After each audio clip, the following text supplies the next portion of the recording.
Hello and welcome to Transmute Yourself, where I will help you to get inspired to find your inner peace. This is the second part of my video about how I went from having commitment phobia to becoming engaged. If you haven't done so yet, I invite you to watch that first part first. I will leave the link in the description, and then after you have watched that one, you can come back to this video so that you will have a better understanding about what I'm talking about. So in that first part, I talked about my personal experience with commitment phobia. And in this second part, I will talk about the insights that I gained while working on my commitment phobia and also about some of the actions that I took that allowed me to overcome it to the point of becoming engaged as I am right now.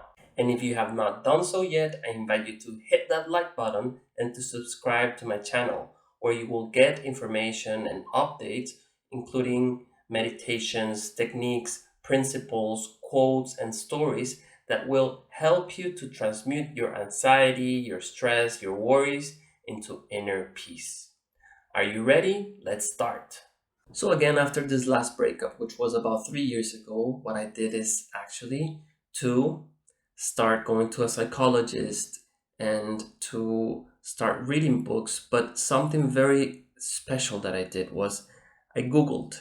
And this is something that I was avoiding in the past because I was afraid of what I would find out there, like if there was any crazy thing there.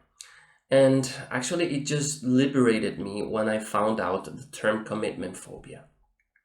Because I saw this pattern that I just described or something very similar in a lot of other people, and actually as something that's common that many people have and just have no idea that they have it. So I started reading a lot about commitment phobia. I focused on some books, some of them by Stephanie Stahl, for example, which I really recommend. And of course, again, going to a psychologist and meditating, going deeper into my mindfulness practice, not really believing my thoughts. And all of this helped me a lot, especially, I would say, just finding out that this exists and that there's a cure for it, that there's a way out of it. That was really like removing a 10-ton anvil from my shoulders and putting it away, and it just felt like very light. So now I want to talk about what I found out throughout all of this time that I was going deep within me. First, what were the causes of my commitment phobia? I talked to you before about the two main attachment styles related to commitment phobia: the dismissive avoidant and the fearful avoidant.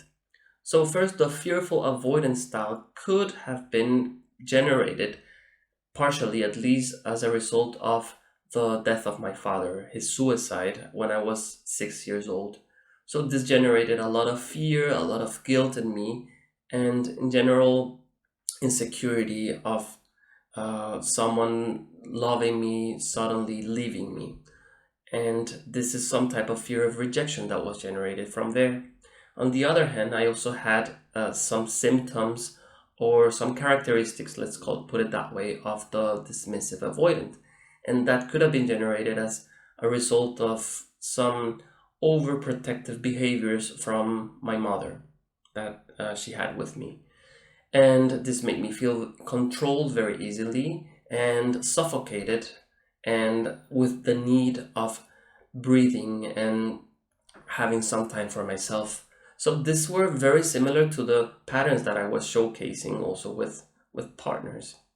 And what about the main insights or learnings that I had throughout all of this experience?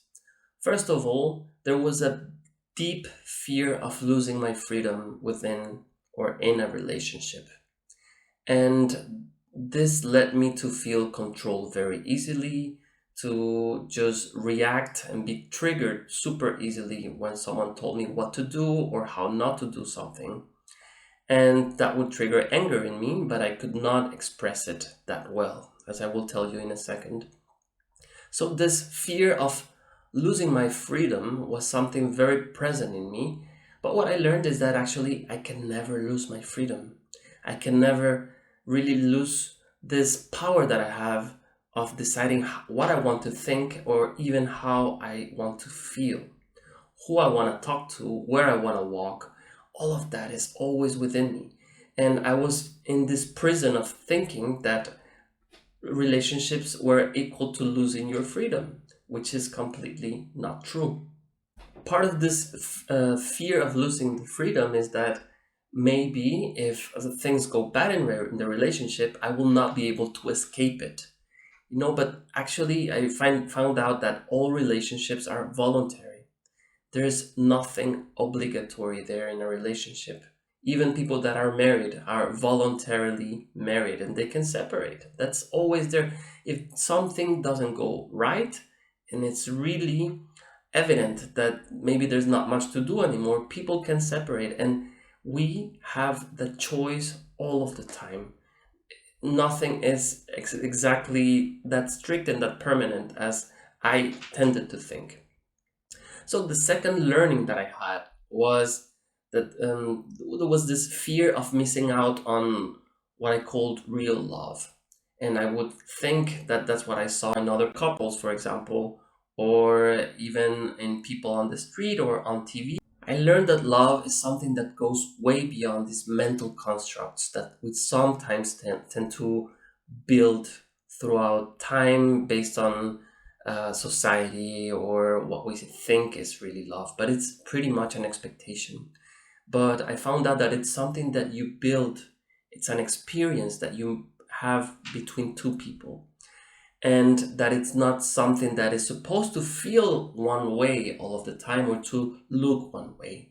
That's just expectation and mental construct. This was me trying to find something from out there to fill out a hole within me, which cannot be filled by anyone else but by myself. So it felt something like having a carrot tied to the front of my head and me always walking and chasing it without realizing that all that I had to do is actually extend my hands and grab that carrot and eat it.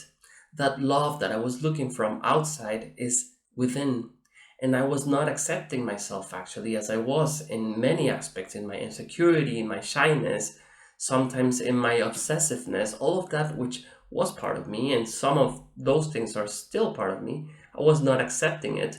And if I was not accepting myself, I would, of course, disconnect with myself and not be fully myself with others. And I would start trying to find that blame on others and finding also defects, right?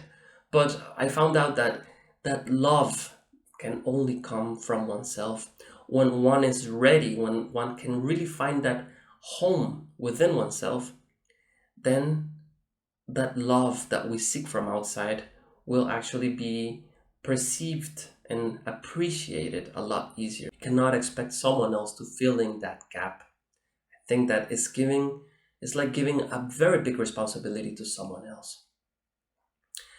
Well, the last learning or insight that I had from back then was that conflict is not as dangerous as I thought. And expressing oneself, which can lead to conflict, is nothing to be afraid of. So basically, why I'm saying this, it's because a lot of the problems that I had is that because I was not expressing what I wanted, or in general, myself, just not expressing myself because of a fear of conflict.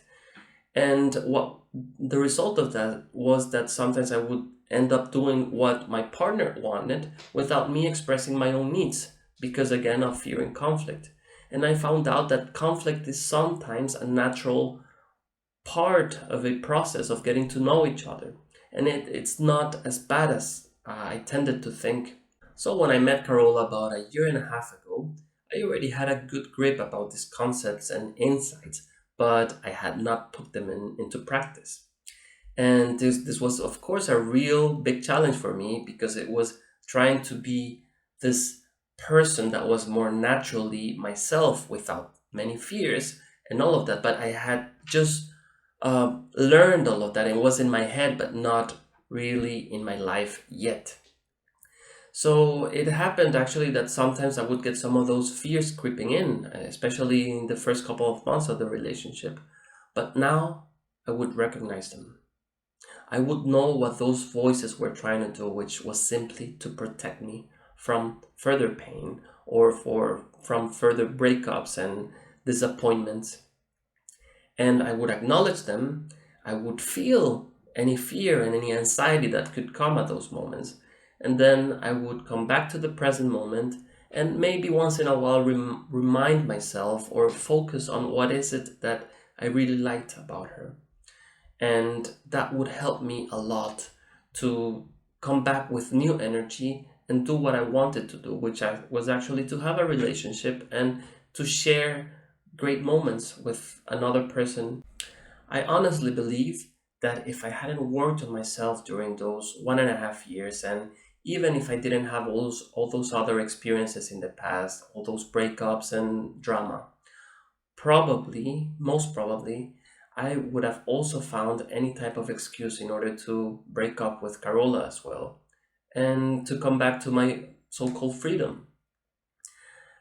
And why do I say this? I think that the fear and those distorted beliefs that I had back then would have clouded my vision in order to see the beautiful person that's in front of me. So my advice is to look into yourself before finding excuses on why you don't want to be with someone. And then if it's really not, you decide after doing that it's not really something for you, then maybe that's okay as well. So my last note on this topic is to recognize that nobody is eternal.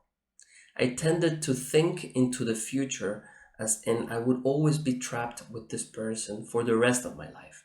But we don't know if that's true. We don't know if we'll be with that person forever. I don't even know if I'll be here tomorrow, for example.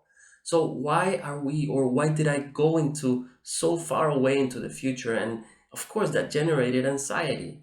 If I come back into the present and I appreciate, I'm grateful for the opportunity that I have, not just to be alive, but to be alive with a person with whom I can have fun and enjoy life, then all of that cloud, that dark cloud that would come and really make me not enjoy what I had in front of me is completely disappeared, it dissipates.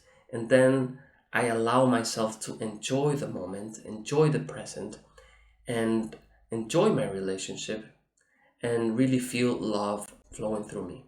So there you have it. That has been my experience with commitment phobia. I am actually thinking of writing a book about this topic with my experience and many other learnings. So I'll talk a little more about that later on once that idea develops. But I'm very curious now. What is your experience with commitment phobia? Have you had any symptoms of that? If you have, I invite you to leave that in the comments. And if you have liked this video, I also want to invite you to subscribe to my channel, to like the video, to share it in your social media. You never know who you might be helping by doing that. Thank you and talk to you very soon.